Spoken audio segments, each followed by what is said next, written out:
Morales. Ele reduziu a respiração. Gustavo ergueu a mão para que ninguém se mexesse, e a figura foi surgindo aos poucos. Como quem sai para ver se alguém chegou vindo dos arbustos, uma silhueta branca e fina, com um chale que não era exatamente um chale, mas algo mais comprido, como uma peça de roupa sem costura. Caminhava devagar, como se estivesse envolta nela dos pés à cabeça. Sem intenção de se aproximar, parou em frente à capelinha, bem onde havia um Cristo. Animado, virou-se para eles, nem rápido, nem dramático, virou-se como quem ouve seu nome.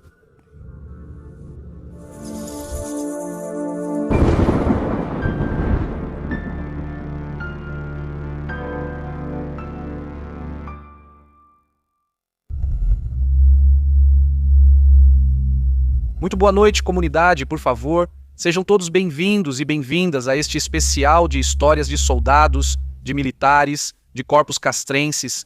Um tema que vocês gostam muito, como mostraram em uma pesquisa recente, onde perguntamos sobre o que deveria ser o nosso próximo episódio especial. É por isso que estivemos reunindo as histórias mais assustadoras sobre esse tema que recebemos recentemente, e também algumas que buscamos nos arquivos, e que finalmente vão poder ser compartilhadas. Então, esperamos que vocês aproveitem bastante este episódio, que estejam bem, que tudo esteja indo bem, e se não estiver, que este seja o pretexto para deixar de lado por um tempo qualquer problema que tire o seu sono. Aqui, o único bom motivo para não dormir é o medo das histórias desta noite. Ah, e por sinal não vão embora antes do episódio terminar, porque no final vamos anunciar os vencedores desses primeiros 10 livros autografados e, claro, vai ter mais histórias. Então apague a luz e se deixe levar, porque está começando Relatos da Noite.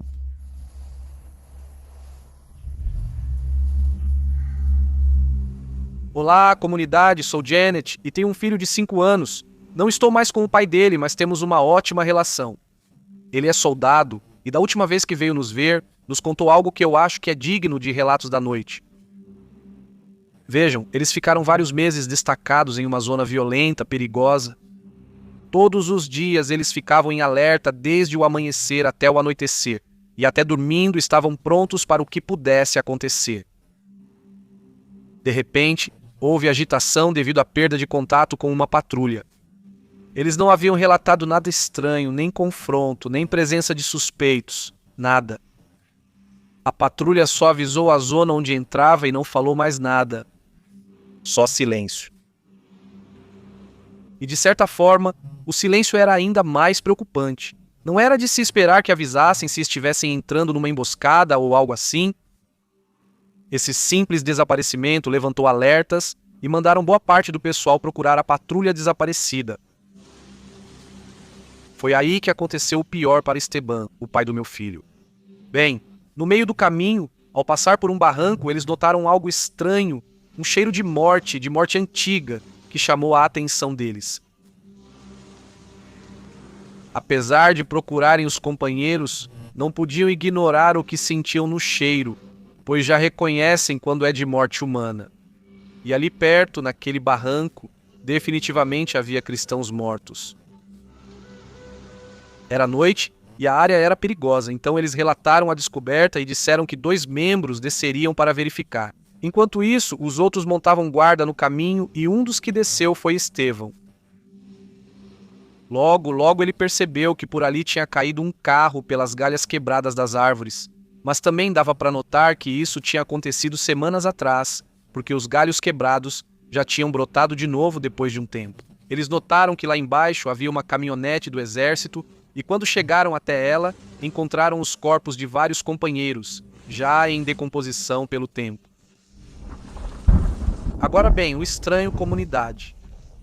O incrível disso é que os companheiros da caminhonete eram os mesmos que haviam desaparecido horas antes. No entanto, tanto o estado dos cadáveres quanto da caminhonete e seus arredores evidenciavam que eles já estavam ali há pelo menos algumas semanas. Pelo menos eles não acreditaram no que viam, nem os superiores. Quando chegaram ao local, apareceram pessoas de outras patentes que eles quase nunca viam. Chegaram autoridades civis muito importantes. Chegou um grupo de peritos e legistas da capital.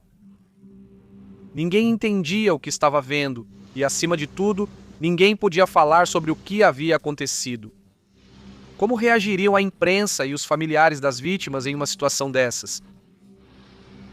Não sei o que inventaram para as famílias entregarem os restos sem deixá-los ver. Não sei se no final eles foram incinerados e deram só as cinzas, ou se tudo foi resolvido com dinheiro. Mas para aqueles que chegaram primeiro na caminhonete, para os que viram tudo, deram um mês de descanso. Estevão ainda não se recuperou, não entende o que viu e eu não entendo como o coitado envelheceu tanto em poucos meses. Ele diz que tudo é por causa do que viu. Essa experiência vai marcá-lo para sempre. Nos olhos dele, vê-se que presenciou algo terrível.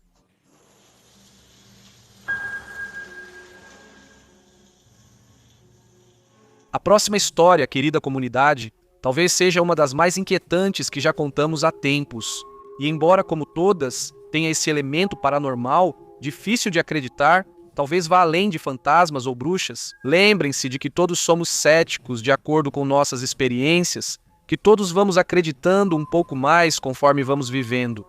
E se vocês têm a grande sorte de continuarem sendo céticos, aproveitem isso. Continuamos com este episódio especial de histórias de militares.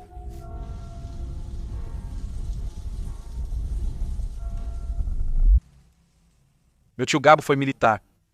A história que quero compartilhar com vocês, comunidade, foi uma que ele me contou quando eu tinha uns 11 ou 12 anos.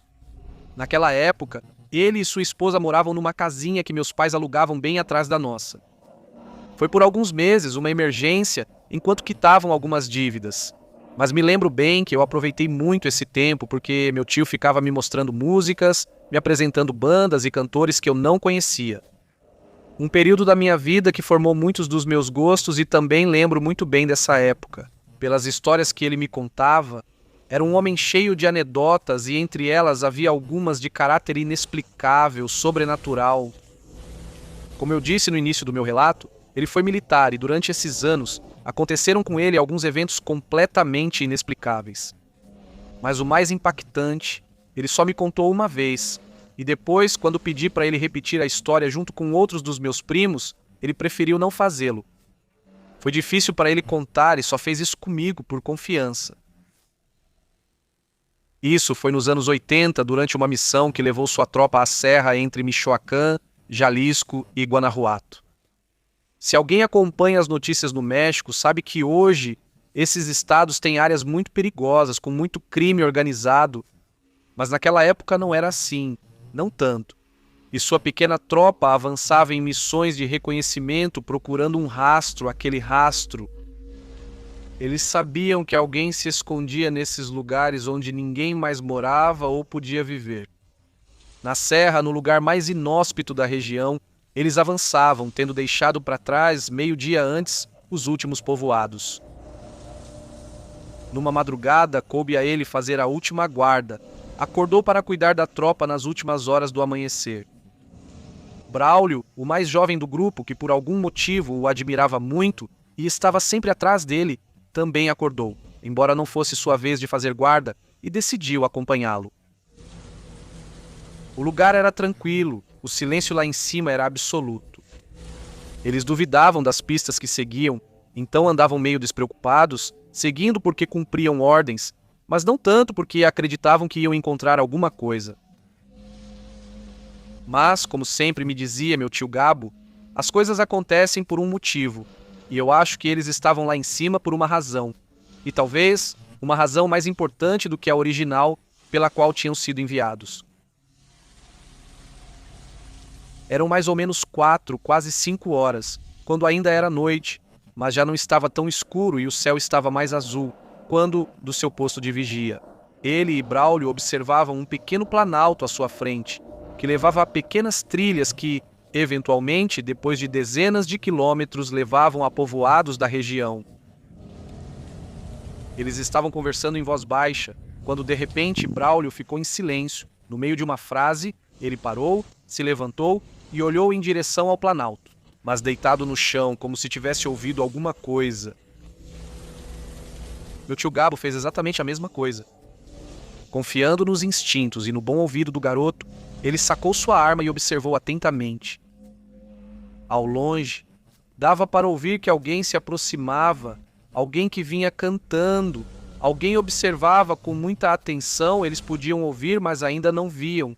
Mas alguém se aproximava, alguém que cantava, bem despreocupado, alguém... E finalmente puderam vê-lo saindo de entre os galhos que davam para a trilha e entrando no planalto com grama baixa, onde já podiam observá-lo com toda clareza. Quando me descreveu o que aconteceu a seguir, meu tio Gabo tentou esconder que seus olhos se enchiam de lágrimas. Ele parou o relato, por um momento parou, respirou e depois me contou o seguinte. Ele viu através da mira de sua arma, viu um homem que avançava dançando como numa dança infantil, mas isso o fazia avançar, e além disso, como se tudo fizesse parte de uma dança macabra. Ele estava fantasiado, suas roupas eram muito largas e pareciam cheias de musgo como aquele que cresce nas pedras.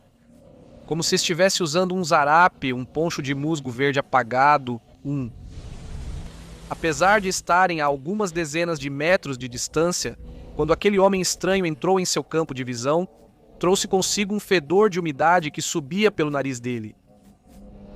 Ele usava um gorro estranho, além de um chapéu que ele descreve como de cowboy, mas amassado, sujo, e com as abas viradas para os lados, em vez de para frente e para trás, como normalmente se usa. E teve mais uma coisa. Esse homem usava uma máscara de bobo da corte medieval, uma máscara que parecia de porcelana velha, suja, com olhos negros. Quando entrou no planalto, quando avançou vários metros, puderam ver que alguém vinha atrás. Um menino seguindo a alguns metros, avançando na mesma dança estranha. Um menino que não devia ter mais de 8 anos. E depois outro, e outro, e outro, e outro, e mais um. As 6 figuras pequenas o seguiam dançando à distância, com roupas que não podiam protegê-los do frio da serra. Meu tio Gabo, com um gesto silencioso, pediu ao Braulio que fosse com muito cuidado acordar os outros. Observou cada uma das crianças, do menor até o último. Foi avançando um a um até chegar ao primeiro e depois voltou seu olhar novamente para o bobo. Quando fez isso, percebeu que ele já havia parado e o observava diretamente com uma expressão que parecia furiosa. E as duas coisas eram completamente impossíveis. Meu tio Gabo estava entre os galhos, camuflado, sem fazer nenhum som. Era impossível que ele pudesse vê-lo, mas estava claro que ele via. Também lhe parecia impossível ver uma expressão de fúria em uma máscara que ele tinha acabado de ver segundos antes e que não tinha essa expressão. Ele acha que pode ser confusão de memória. O que ele realmente se lembra é de um sinal daquela coisa que fez com que todas as crianças corressem para todos os lados, em diferentes direções, para os arbustos, para os barrancos, para onde estavam indo ou de volta. E ele também se lembra que, por indicação, quando voltou o olhar, aquela coisa agora também corria em direção aos arbustos.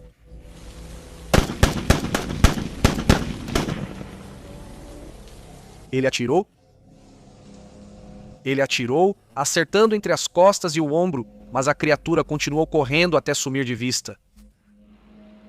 Em um segundo, a tropa já estava lá, correndo em direção ao planalto, sumindo entre os arbustos, entre os barrancos, tentando alcançar as crianças que se escondiam naquela dança macabra. Eles agiram como se esperassem um sinal para correr atrás deles. Embora a realidade fosse que, apenas alguns segundos atrás, eles estavam dormindo e que parecia ser eram soldados, os negros sem sol. O que há?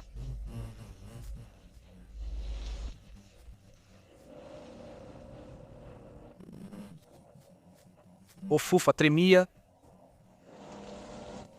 guarda-serra com aquele ar gelado. As crianças não sabiam o que estavam fazendo ali, não faziam ideia de como tinham chegado àquele lugar, nem do que era aquilo. o que estavam seguindo, de nada. Quando perguntaram de onde eles eram, de onde vinham, todos disseram cidades diferentes que ficavam a horas de distância umas das outras. Todos lembravam de ter ido dormir na noite anterior sem sentir nada estranho, sem experimentar nada fora do comum. Todos choravam de nervoso, tentando entender por que tinham acordado de repente no meio da montanha, sendo capturados por soldados entre os galhos, entre os arbustos. Um helicóptero chegou para buscá-los algumas horas depois e a tropa recebeu ordens para retornar. Eles queriam continuar procurando pelo homem, pelo bobo e pela criança que faltava, mas lhes garantiram que enviariam helicópteros para continuar vasculhando a área. Meu tio Gabo não parava de pensar naquele olhar, no que sentiu quando aquela coisa olhou para ele. Um olhar que ele sentiu atravessar seu peito e sua alma. Também pensava naquele tiro certeiro, em como entrou nas costas daquele homem sem abalá-lo, sem pará-lo, nem um pouco, apesar do calibre da arma. Sempre pensava naquele pobre menino, o menorzinho, de quem ninguém nunca mais soube nada. Por essa experiência e por outras mais terrenas, mas igualmente difíceis, meu tio Gabo entendeu que não tinha o que era necessário para fazer carreira no exército. Ele não era tão duro quanto precisava. As coisas que aconteciam ficavam com ele por muito tempo e assim que teve oportunidade pediu baixa. Então, ele procurou a vida mais tranquila que pôde encontrar como comerciante, com uma barraca. Daqueles que ficam nos mercados, nas feiras que são montadas na rua todo dia, em um lugar diferente da cidade. Apesar de ser uma profissão que, em tempos difíceis, o fazia passar por momentos complicados, como quando precisou morar na casinha que meus pais alugavam. Nunca mais voltou a enfrentar os terrores, os horrores que existem lá fora, bem perto de nós ou longe na serra. Conto essa história não porque não quis antes, mas porque meu tio faleceu em outubro.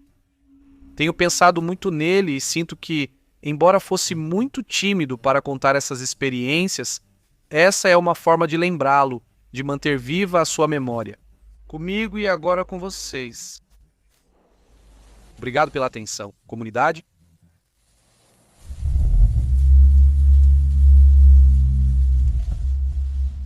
É hora de uma breve pausa, comunidade, e também de convidá-los a se inscreverem, caso ainda não tenham feito isso neste espaço. Cerca de 40% dos nossos ouvintes não estão inscritos, então não sejam desses. Animem-se e tornem-se parte da comunidade. Relatos da Noite. E claro, se já estiverem de bom humor, deixem também um comentário, deixem um joinha, uma avaliação de 5 estrelas. Essa é a melhor forma de nos ajudar, de saber que estamos no caminho certo e que vocês estão gostando dos episódios. Antes de continuar, deixem-me dizer que, se vocês estão procurando um presente de Natal econômico, mas significativo, ainda podem encontrar em algumas livrarias. Meu livro Relatos da Noite é muito fácil de ler, embora sejam contos, está escrito de forma parecida com a linguagem deste podcast. Direta, fácil, mesmo que você dê para alguém que não lê muito, a pessoa vai ler rapidinho, vocês vão ver e, pelo que me disseram, vai devorar o livro. É um bom primeiro livro para alguém começar a ler e depois seguir com mais contos de terror ou com clássicos da literatura? Não sei. Foi assim mesmo que comecei a ler, com livros de contos de terror, e acabei me tornando um leitor voraz. E bom, se você não conseguir encontrar em livrarias, vou deixar os links na descrição. Lembrem-se que está disponível no México, Estados Unidos, Espanha e Chile. E depois da minha menção de sempre, agora sim continuamos porque ainda restam muitos relatos da noite. Esta noite...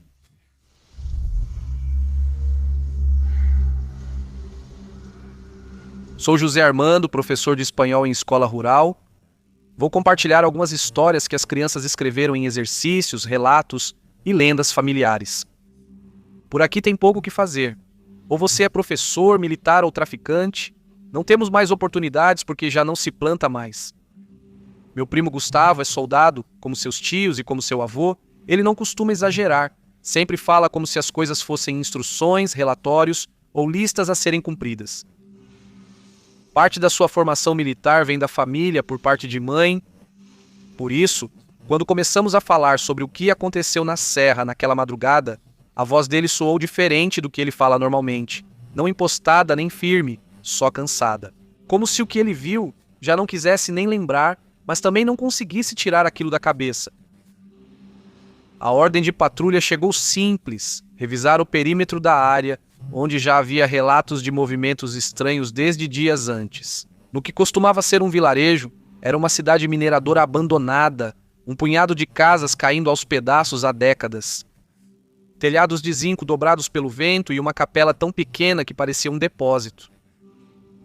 Não restava ninguém ali há muitos anos, muitos mesmo. Os boatos sobre o que causou o abandono variavam de acordo com quem contava. Quais grupos paramilitares, disputas, desaparecimentos e outros relatos que já não eram mais boatos. O fato é que não foi pelo fechamento da mina que formou o povoado, porque essa já tinha algumas décadas a mais de ter sido completamente fechada e o povoado ainda tinha ficado ali. O comboio que ia era pequeno, só 2 caminhonetes chegaram de madrugada porque o comandante dizia que de dia não se ouvia nada, que o sol engana.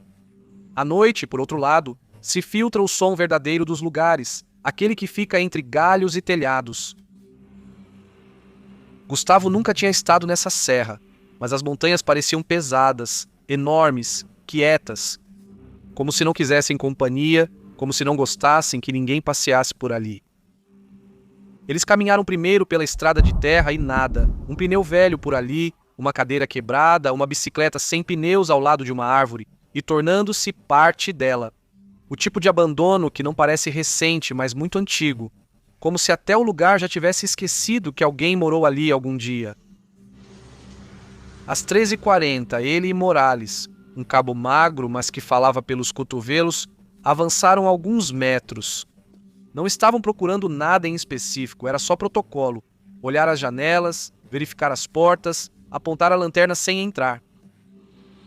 Ao chegar à última casa do caminho, uma parede inteira havia cedido, deixando o interior à mostra. A lanterna mal conseguia iluminar uma parede com estampas religiosas desbotadas, e um gato magro atravessou a sala sem pressa.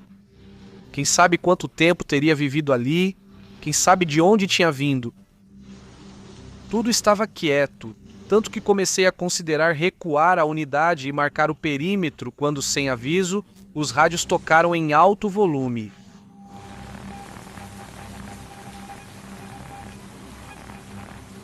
Não eram vozes claras, também não era estática, né? Era como uma tentativa de palavra cortada. Gustavo disse que a primeira coisa que pensaram foi que era outra tropa chegando, mas nada no som tinha cadência humana. Mesmo assim, eles responderam e ninguém respondeu. Só quando ouviram o primeiro som lá fora é que entenderam que não estavam sozinhos. Foi algo parecido com uma música, mas sem melodia, como um murmúrio baixo feito para si mesmo. Não vinha da frente, mas das árvores era uma só voz, mas eles não sabiam se era de mulher, de homem, de idosa, de jovem, não dava para identificar.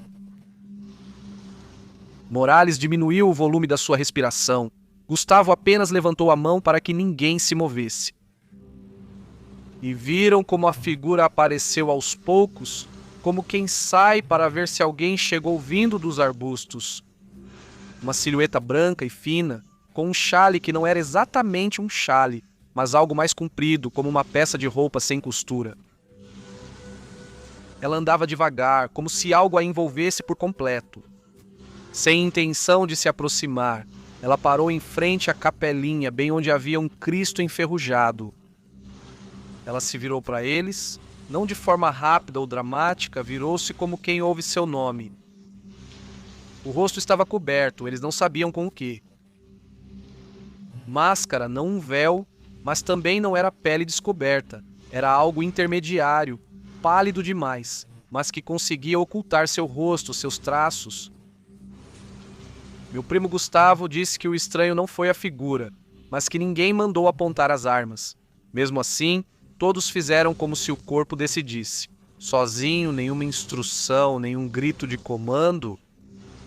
A figura levantou a cabeça em direção ao nada, em direção à montanha, e depois dessa ação a floresta respondeu. O vento foi ouvido movendo os galhos, os mais pesados. Os rádios voltaram a soar, desta vez nítidos. Retirem-se. Não era a voz de ninguém conhecido, nenhum nome, nenhum código, apenas a ordem. Morales jurou depois que a voz era feminina. Gustavo disse que era impossível saber. A única coisa em que concordaram foi que não havia estática, que foi nítida demais. Ao apontar de novo para a silhueta, ela não estava mais só. Ao seu lado, entre arbustos e pedras, havia outras duas figuras. Um dos recrutas quis falar, perguntar algo, mas nenhum som saiu. A garganta simplesmente não obedeceu. Meu primo garantiu que não era medo, que era outra coisa, mais profunda. Como se nem a voz saísse. Uma das figuras levantou o braço como se estivesse se despedindo, abençoando ou os despachando. E então sim, a floresta falou. Era como se a própria montanha respirasse forte, fundo, uma única vez, como se sacudisse todo o terreno, as árvores e depois silêncio. Eles recuaram sem correr, porque correr seria admitir que não entendiam o que viram. Eles subiram nas caminhonetes, ninguém falou, meu primo só disse. Eles não queriam nos machucar não, mas também não queriam que continuássemos ali, queriam que fôssemos embora. Na manhã seguinte, o relatório foi arquivado com um código que ninguém explicou, algo que significa sem contato hostil, sem evidência física, sem baixa. O comum, o que se assina quando não se quer escrever a verdade. Meu primo Gustavo acha que aquele povoado não foi abandonado, só que simplesmente aquela serra, o que a protege, simplesmente não quer mais hóspedes.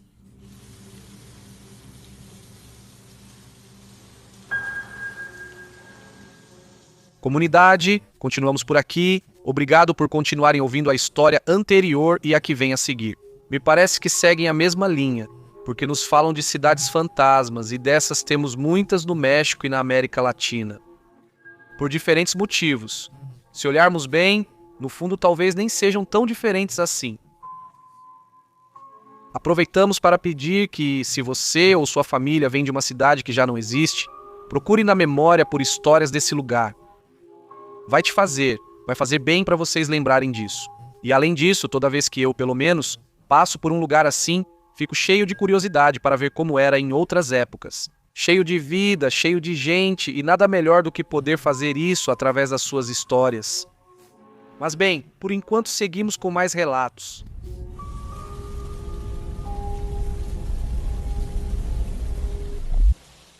Meu irmão é soldado, somos gêmeos, ou seja, nascemos da mesma gravidez, embora não sejamos idênticos. De qualquer forma, mesmo não sendo idênticos, como vocês podem imaginar, temos uma conexão muito especial. Na verdade, essa experiência que estou prestes a compartilhar com vocês, de certa forma, eu a senti antes mesmo dele me contar. Senti aquele medo, aquela desolação do que aconteceu naquela noite. Meu irmão ouve relatos da noite e me pediu para escrever essa história, o que farei respeitando tudo que ele contou. Então essa vai para você, mano. O que vou contar? Isso aconteceu em Oaxaca, em fevereiro de 2020.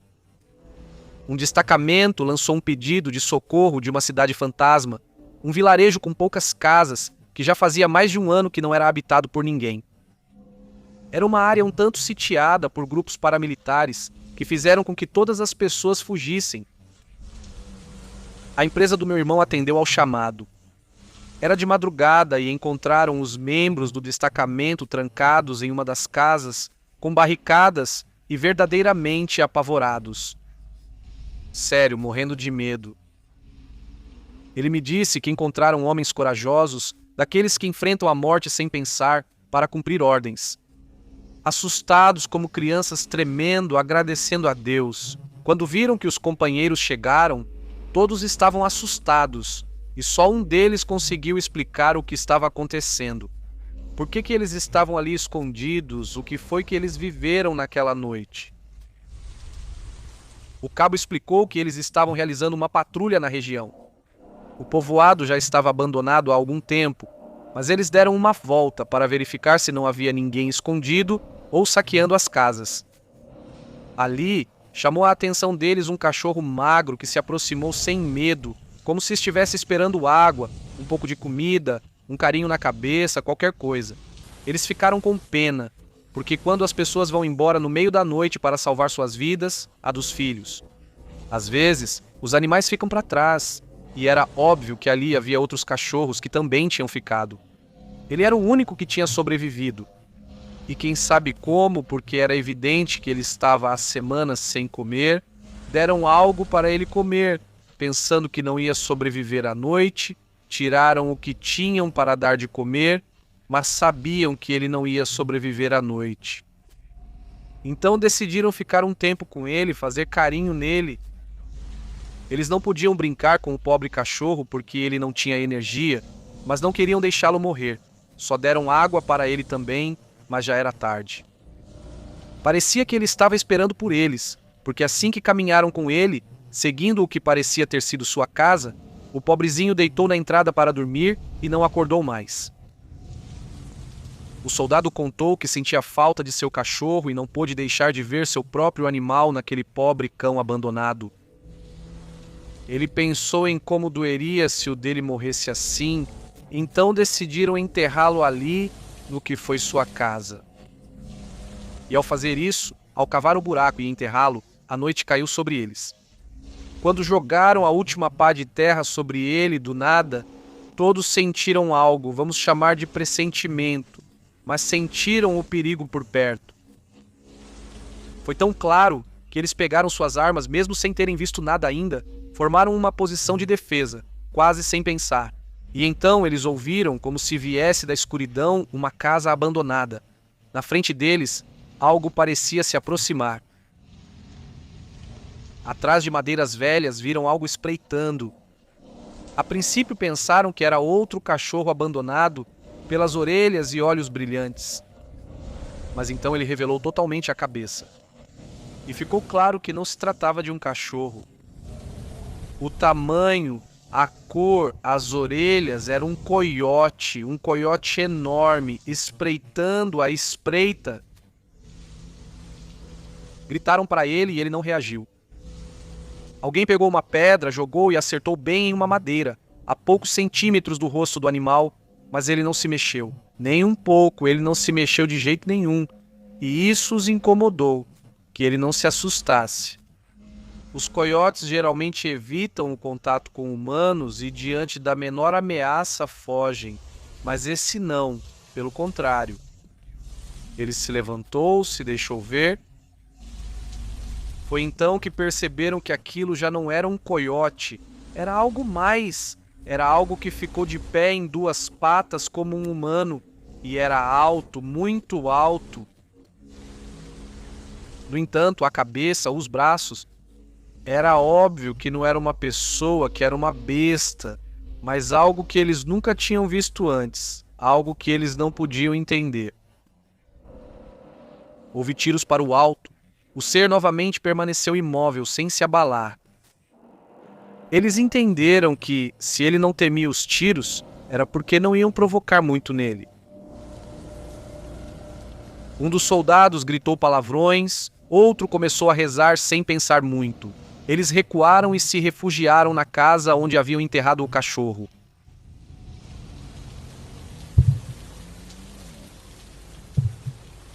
Eles ouviram um movimento junto à porta. Um deles percebeu que aquela coisa lá fora queria desenterrar o cachorro e atirou. Ele não sabia para que queriam o corpo, mas não deixaria que o usassem para algo ruim, comessem ou qualquer outro motivo para desenterrá-lo. Depois do tiro, eles o viram se afastar por uma janela, correndo de volta para as casas abandonadas.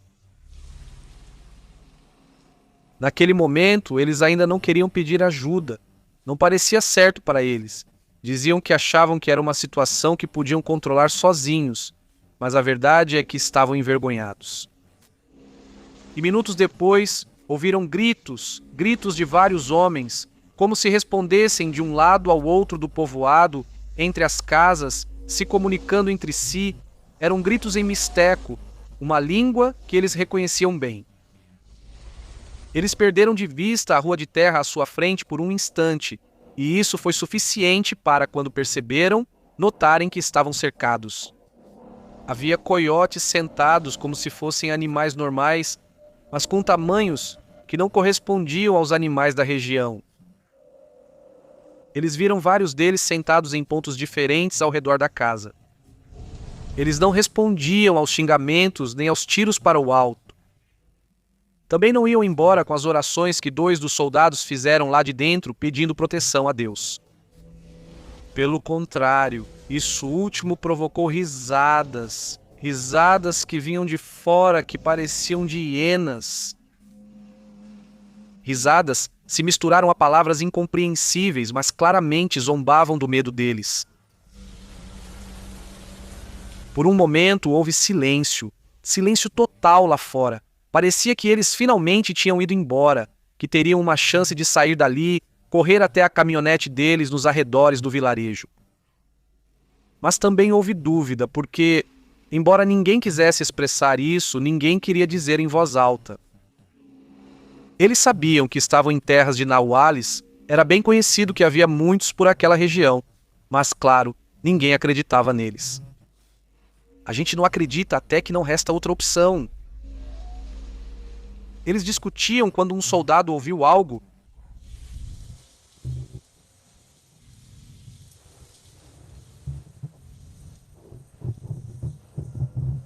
Algo junto à parede e se aproximou, convencido de que algo estava roçando na janela. Mas não era isso. Quando iluminou com sua lanterna, viu uma mão entrando entre as tábuas da porta. Não era uma pata, não era a garra de um animal.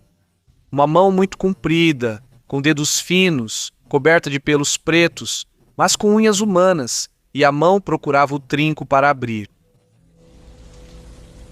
Houve tiros, houve chamadas pelo rádio, o chamado desesperado ao qual meu irmão atendeu, o que o levou a encontrá-los mortos de medo.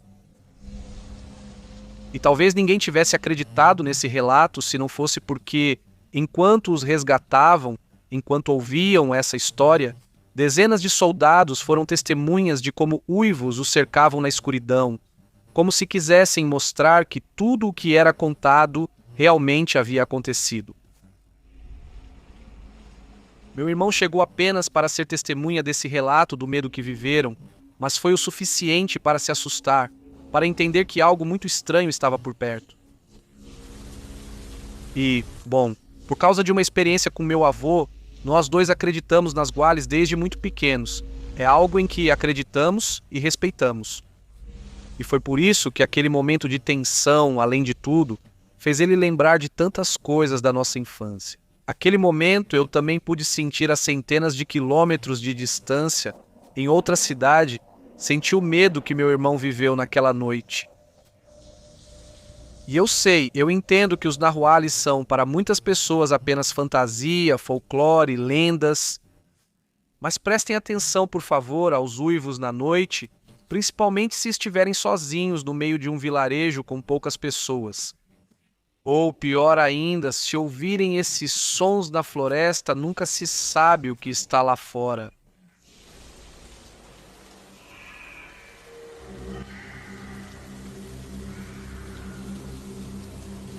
Meu nome é Ramiro Comunidade, fico muito feliz em cumprimentá-los. Já enviei uma vez um relato da minha infância, mas ainda não foi ao ar, e agora vou tentar novamente, com este. Fiquei destacado no norte, perto de Madera, Chihuahua, no meu primeiro ano no exército. Entrei e digo sem vergonha, pois não tinha outra opção.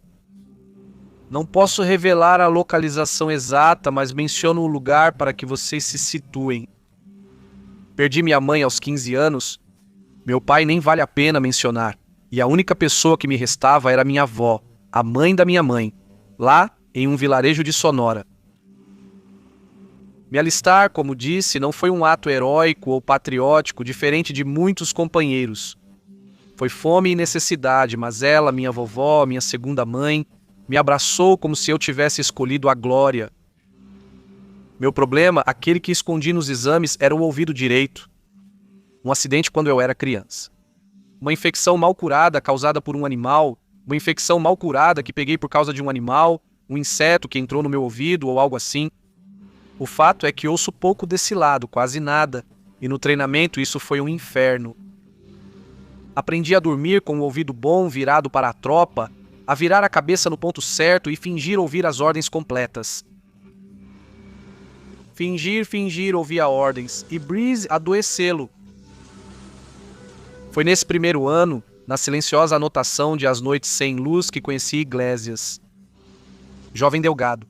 O que posso dizer? Um membro da Lanó, tinha mais de 20 anos.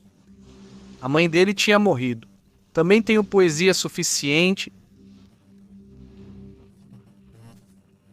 Aprendi estudando a imitação, não por afinidade, mas por necessidade. Éramos 2 órfãos buscando criar uma família ali. Nesse destacamento, a guarda noturna era feita 1 por 1, turnos longos, às vezes inúteis. Bem, na verdade, na maioria das vezes, porque raramente havia movimentos suspeitos ou de grupos armados, mas era pior confiar. Iglesias ficou de guarda 2 noites seguidas, e foi na segunda delas que ele começou a relatar o estranho. Ele não pediu apoio, não deu nenhum código avisando o perigo, só falou baixinho pelo rádio e disse: "Está lá em cima." Né? Quem é o soldado? Quem é a mulher? Achávamos que ele viu apenas sombras normais dos cachorros, mas ele não insistiu. Ela está usando um vestido preto. Onde você a vê? Nas árvores. Mas não no chão, está lá em cima. Foi isso que deixou os outros nervosos.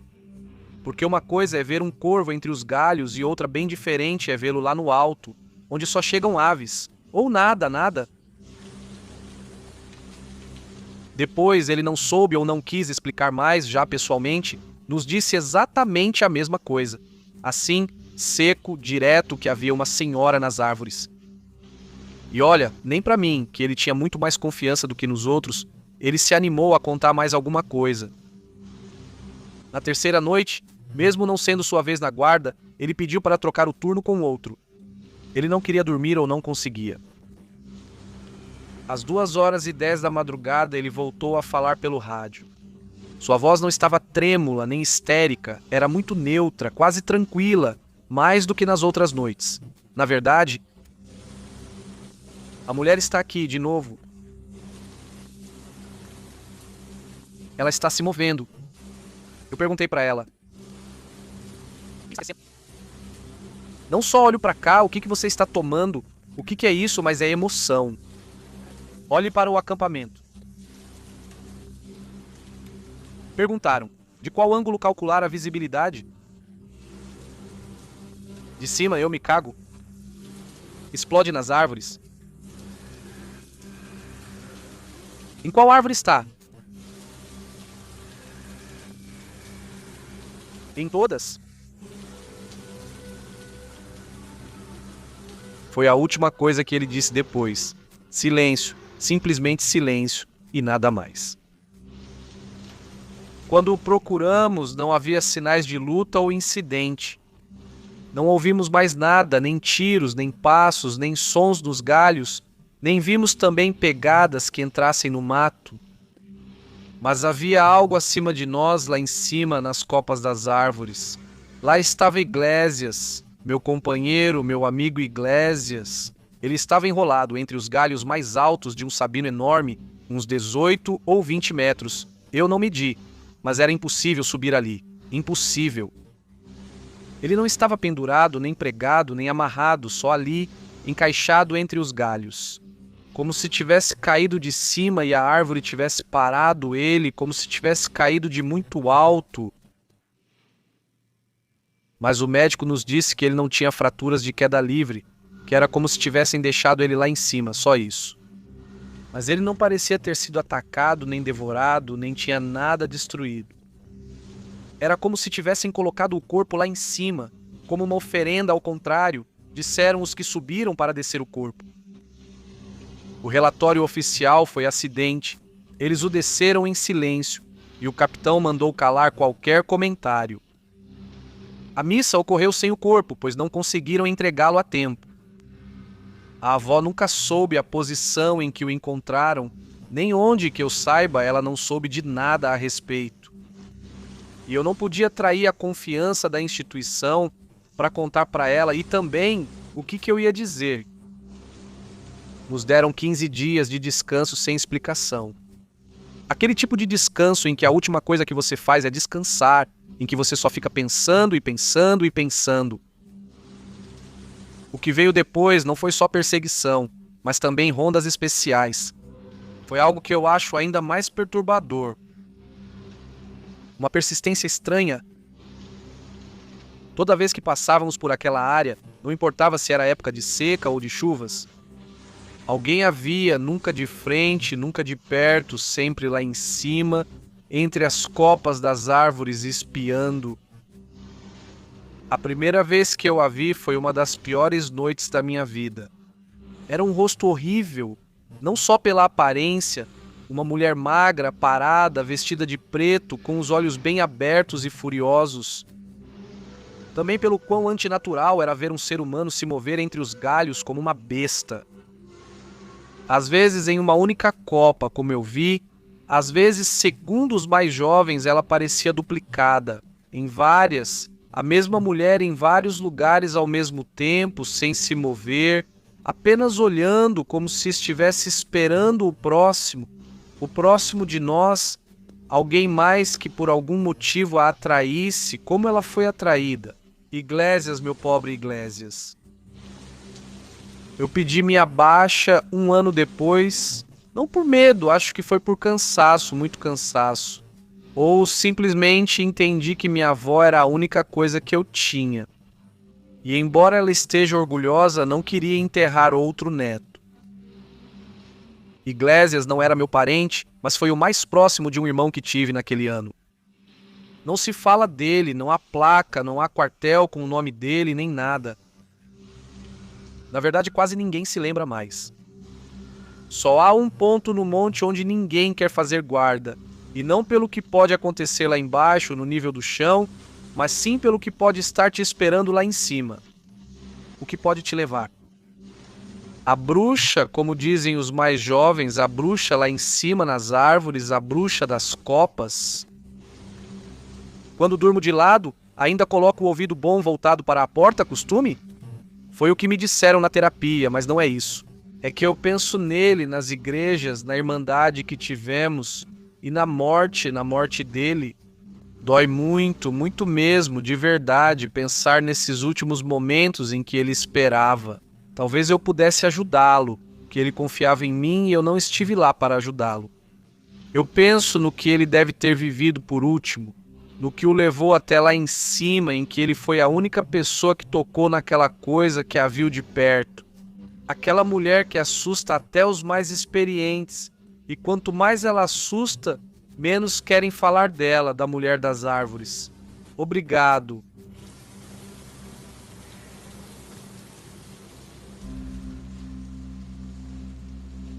Comunidade.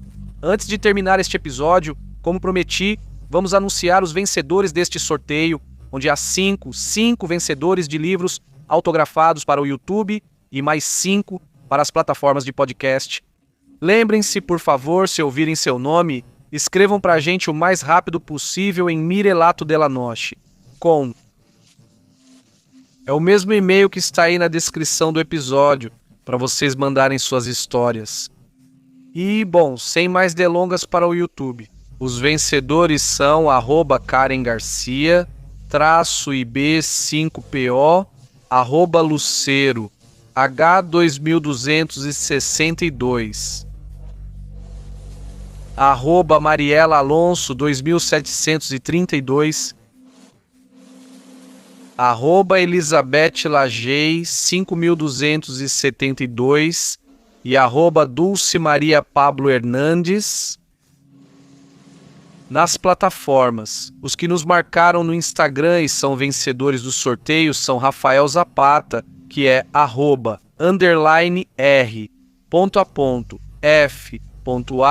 Lília Delgado, @Lia Delgado, @Amanda_RGZ, @Eduardo_, HH_, e Estefânia Espírito, @Enfani, Espírito. Aqui estão os 10 vencedores, então.